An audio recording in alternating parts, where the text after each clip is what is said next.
group.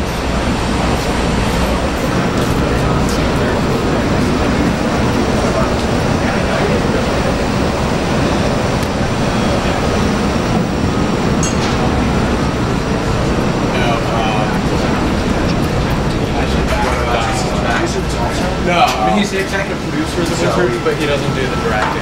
So he's a guy. Yeah, I haven't seen him in February. Are you set though, Rush? Other than that?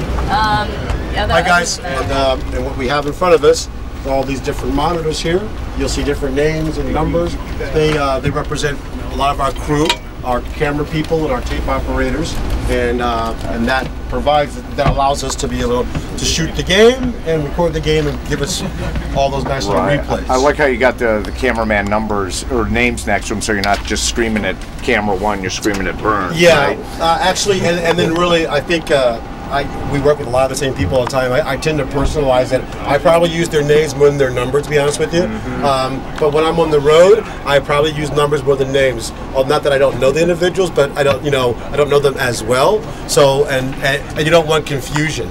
But when you work with people a lot, they know a lot. They can anticipate a lot, so I can use their names more. Right. How many cameras? Well, in our show tonight, we're actually going to go with a lot, 17. But on the average, we're really doing 11, 12 camera show. How many of those are man versus remotes, like in the net and all of that? Eight cameras are man tonight. I'm sorry, 9 are man. So, I mean, whether there be a person with the camera or we have robotic cameras as well. This camera here is a robotic camera. We have a robotic camera coming from the scoreboard. We have a robotic camera behind one of our nets. And tonight we have a couple of robotic cameras inside the nets. That's rare for us, but we're just trying to enhance some things tonight. So we're 4 hours from about 3 hours or so from game time. What time is crew call for everybody? Typically for our shows, we come in 6 hours prior to the event actually starting. And that allows the crew to do what we're doing now. They're prepping, they're recording, they're building stuff. The tape room is building all types of elements that's going to come back inside the body of our game or before the game tonight. So, and then a lot of this stuff is actually even starting before the day even occurred. Really, the producer, he or she has to come up with the ideas, the format, and they come to the table with their format, and they share it with everybody else and what their plan is, what our storylines are.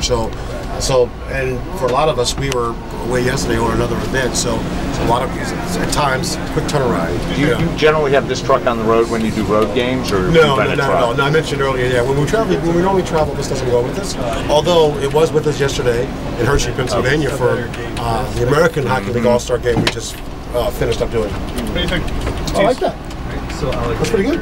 Tees or music bump? I think it should be tees. Tees, because they got to cover their logo on the music bump. So what Jeff's doing here, Jeff's our technical director. He plays a critical role, like so many of our technicians, but he takes all the direction for being the producer. So we're building an effect tonight. That's going to be our tees, which is the first thing that comes up on the. Yeah. So we're just building a little funky look. So this is all part of the preparation in the afternoon. A couple last questions. Verizon's relatively new facility was probably built or designed with TV in mind. And you're probably used to shooting in a lot of older facilities. Back in TV land, when we see the Garden, it looks like, we say it's dark in the daytime. You're the only one. And then the Coliseum for an Islanders game a couple of weeks ago, Joe and Locker looked like they were perched, like almost hanging off the side of some scaffolding or something. It clearly wasn't a booth that was set up for broadcast or anything. Long Island now it is the oldest arena now that the Pittsburgh thing was moved, so that the stand-up position was always in the stands. It looked precarious. And that was, but for years that was a standard thing. That's what we did at Verizon's at US Airways Arena. Our stand-up position was actually in the stands, and a few people still do that. San Jose actually does that, but yeah, it wasn't a booth situation. But yeah, you're right. Madison Square Garden, they have historically always had low lighting in there, so a lot of times when it comes to the video technicians in the truck, they have to really ride it. To make it look. The ice just looks dull. It looks gray. It really stands out on a garden game. The ice is actually pretty good there. The ice is pretty good there, but it's not the best lit arena for hockey, even though it's the most famous arena in the world. Right. I mean, I can time it down to almost 15 seconds to the drop of the puck, and we've got content that's constantly going. I mean, I wish there was there's no like rule book for it. You know, it's more just practice and making sure you have enough content before the game starts. You don't want to be making up stuff on the fly. Like I know, you know, going into tonight's game that we're going to do a player interview right off the bat. We're going to have a highlights and stats segment. We're going to have a telestration segment, and then it's kind of like a floater segment. So sometimes maybe it's another interview, or maybe I just have some content that's standing by, you know, a flashback package. So it's really it's all planned. Right. I can't say it's not all planned, but it's in my head anyway. That's kind of what I want to do. Right. What's headset chatter like in Verizon? Well, listen in. Yeah, you tell us when you're done. It really depends. To be honest with you, if you really wanted to get a really good indication of what it's like, you should come back down here and buy the game and spend a couple of minutes, because now you would really see all these men and women working, all of us in unison, and then you know, and I think the atmosphere in trucks varies, and it really starts with the confidence level of the producer and director, because this gentleman has to disseminate all the information, and we follow. You know what I mean? And a lot of times, a lot of trucks, they seem chaotic to you, but it's actually where we all know what's going on. Right. And other trucks, it could be chaotic because it's chaotic. Right. You know. Exactly. What's the communication like during the game between the truck and talent upstairs? Well, I mean, do they try to produce? Yeah, it's funny because they produce from the set? Bill is the directing side, so he does, you know, cameras and himself, and then I'm over here and I'm doing talent and tape guys, and then master control back home. So. And then we're sitting next to each other, so we'll talk to each other while we're listening to 3 other people. So you learn, when we talk about we can ignore our wives and girlfriends at home, we learn to do that pretty easily. Like you do tune out different things that you don't need to hear at a certain time. You know? So, but I talk to the talent upstairs. I direct them as to what we're coming up, what we're doing next. You know, we'll go to break, and right away I say, hey, at the next break we're gonna have a package on Alex Ovechkin. You know, and then I tell Billy, you know, hey, the next break, Alex Ovechkin package right off the top. He's going to tell his camera guys he's got to get a shot of Ovechkin. So it's kind of like an orchestra, you know, like somebody's going to direct it, and everyone else has to do their little job. Right. And plan as much as you can, but you know, you try and anticipate any problems.